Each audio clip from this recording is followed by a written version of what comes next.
Hello বন্ধুরা, আসসালামু আলাইকুম। সবাই কেমন আছেন? আলহামদুলিল্লাহ ভালো আছেন, আমিও ভালো আছি। তো আমি তো এখন লঞ্চে আছি। আমাদের লঞ্চ দেখেন বেঁধে গেছে চরে। আমাদের লঞ্চ কুয়াশায় আটকায় গেছিলাম, আমরা চাঁদপুরে ছিলাম অনেকক্ষণ, এখন আবার চরে আটকায় গেছি আমরা। এমনি আমি ভালো আছি, কিন্তু আসলে ভাই যে ঠান্ডা আর কুয়াশা বাইরে দেখুন, দেখা যায় না। আমরা কিন্তু এখন নদীতে আছি।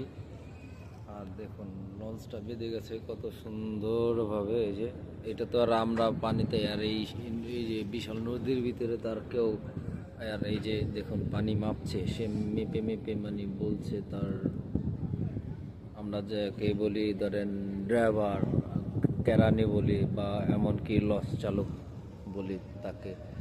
এই অবস্থা এখন লঞ্চটা আসলে কুয়াশার কারণে বহুত বহুত ঝামেলা হচ্ছে আমাদের। আমরা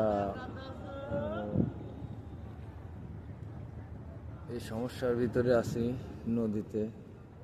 কি আর বলবো, জোয়ার ভাটা আছে না, জোয়ার ভাটা পানি কম বেশি হয় যখন, তখনই আমরা এই সমস্যাটায় পড়ি। আর কুয়াশার ভিতরে, আর যে আমাদের যাওয়ার কথা রাত্রে 3:30টার দিকে, তো সে আমাদের এখনো যাওয়া হয়নি। এখনো আরো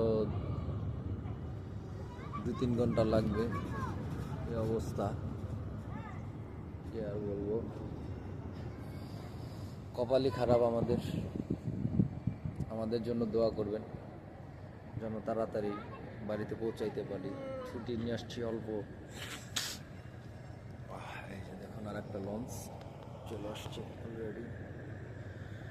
সে বুদ্ধিমানের মতো কাজ করছে। আমাদের লঞ্চ সে কিন্তু অনেক প্ল্যান্টেড,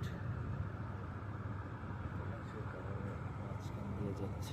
আর আমাদের লঞ্চ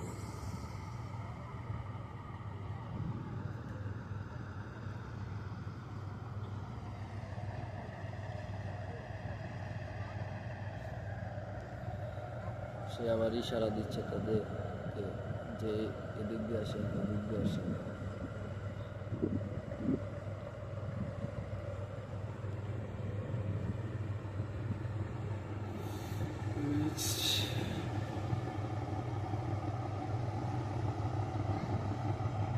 এমপি মহারাজ 7।